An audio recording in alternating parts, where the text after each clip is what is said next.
We've had our Herman Miller Vantum for over a year now. When it first came out, I couldn't recommend it. I felt it had too many weaknesses for its $995 price tag, but Herman Miller reduced its price during a time when every other chair seems to be going up. Let's see if the new $795 price makes the Vantum worth it. Before we jump into this, I want to share with you the office chair cheat sheet we've created after testing hundreds of chairs. Just click the link in the description.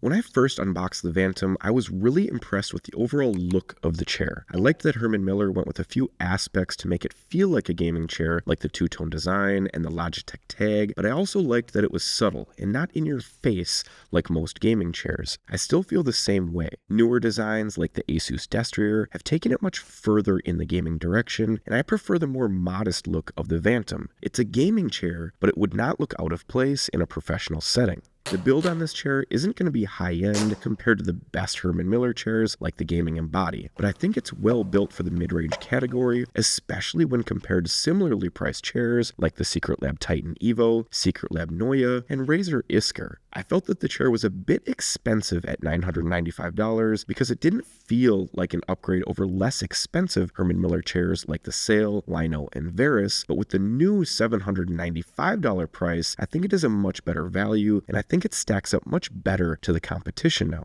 Potentially the biggest advantage with the Vantum is going to be that it's made by Herman Miller and the warranty you get from Herman Miller, because the 12-year fully comprehensive warranty is the best in the business, and when you put it up against other chairs like the $900 Destrier that may have as little as 1 year of coverage or less, this is a pretty big factor in protecting your investment and giving you more value in the long run.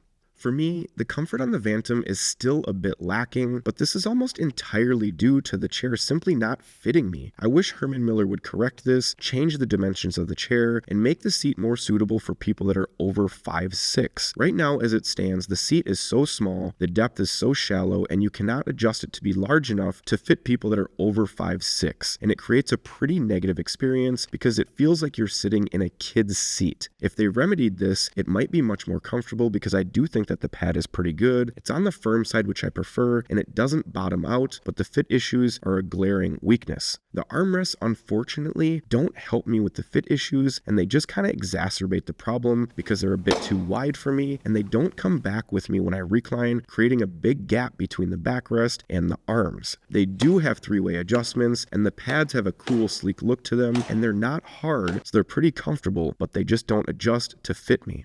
The back on the Vantum is still my favorite thing about the chair. The thin design allows me to move and stretch much more so than racing chairs with pronounced side bolsters that keep you in one position. I also like that they went with mesh because it's far more breathable than PU leather, which helps to eliminate heat and sweat issues. The mesh isn't quite as nice as the Aeron, which is to be expected. It's a third of the price, but it is similar to the Lino. I find it to be nice and elastic and comfortable to use. I also really like the lower back support system that they went with the chair. It's honestly just a cheaper copy of the Posture Fit SL on the Aeron, but they did a good job with it. I can feel the difference in adjustment, and I like the support it provides. I don't get the upper back support thing though. It doesn't do anything, I don't feel it, and it's just super flimsy. I appreciate Herman Miller trying to do something new here, but it just seems gimmicky to me.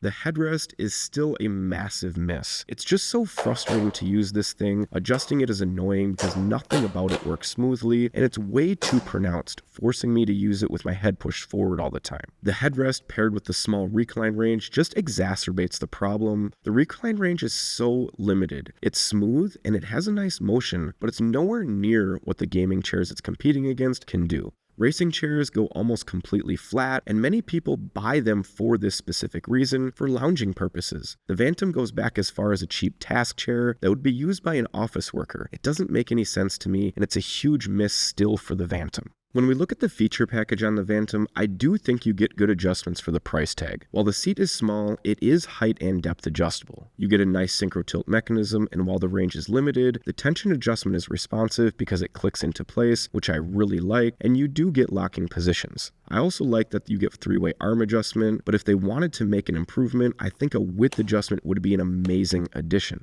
The back adjustments are both advanced, especially for a chair at this price. The lower back support is unique only to the Aeron, and while I don't really find the upper support useful, it is a first of its kind that I've ever seen. While I do think there is a lot of value in the Vantum, with it being a Herman Miller build quality and warranted chair with a strong set of adjustments, there are quite a few major deal breakers that make this one a tough one to recommend, even at the new price point of $795. The seat is a huge problem. It greatly reduces the number of people that can comfortably use the chair, and the recline and headrest combo will have a similar effect. Anyone looking for a large recline must move on, and the headrest always being up in your business isn't going to be for everyone. The new price tag, along with the strong 12-year guarantee, gives you a per year price of about $66, which is really cheap overall. But it's so specific that it's only going to be good for a very small segment of people. For those people, this is a great deal, but for the rest of you, I'd probably look elsewhere in the Herman Miller lineup to start, and if nothing looks appealing, you'll need to go outside that bubble. If you want to speed up your search for the perfect chair, remember to click on the link below to get our office chair cheat sheet.